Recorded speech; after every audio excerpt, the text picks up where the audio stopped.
un combat difficile à gagner. Comme tous les ans, en ce début du mois de décembre, le service public se mobilise pour le Téléthon. Artistes, présentateurs télé et autres personnalités du monde de la médecine se réunissent autour de Sophie Davant pour inciter les téléspectateurs à faire des dons via le 3637, mais pour surtout informer sur les maladies génétiques neuromusculaires.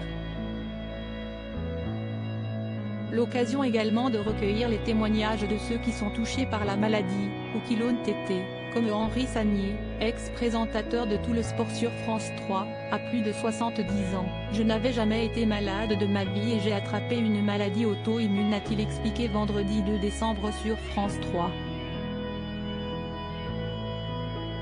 Victime d'une maladie neuropathique, puis d'un virus, ce fan de vélo traverse une épreuve incroyablement douloureuse depuis 2 ans, qui touche heureusement à sa fin.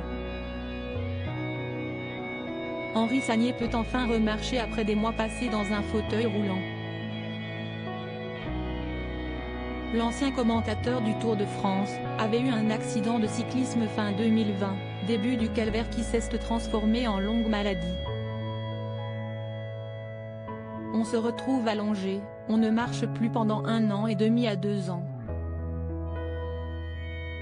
J'ai réussi à reprendre, il fallait être fort dans la tête et j'ai été aidé par beaucoup de gens, a précisé Henri Sagnier, qui n'attend aujourd'hui qu'une chose, reprendre le vélo.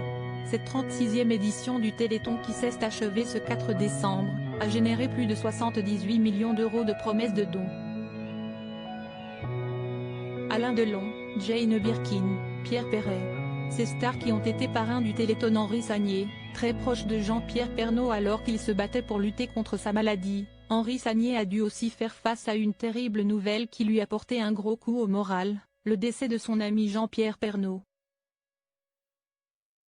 Invité sur France Bleu Picardie, quelques jours après la mort du présentateur du 13h de TF1, l'ancien animateur de Tout le sport sur France 3 a eu du mal à contenir sa tristesse.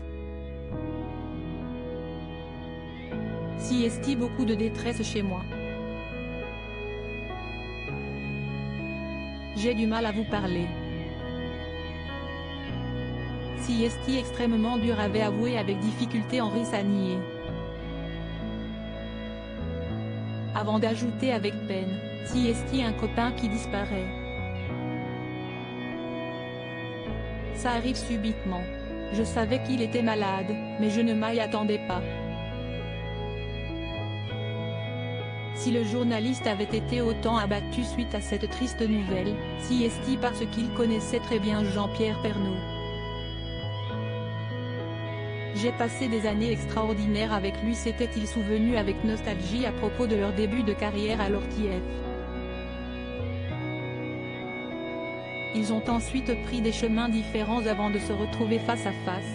Moi, je faisais le 13h d'Antenne 2 à l'époque et lui il faisait 13h de TF1. Avec du recul, Henri Sagnier ne garde que de bons souvenirs de ces années-là. Pour faire une promesse de don, vous pouvez encore composer le 3637, ou aller directement sur le site internet du Téléthon, jusqu'au 9 décembre 2022. Crédit photo, capture France 3.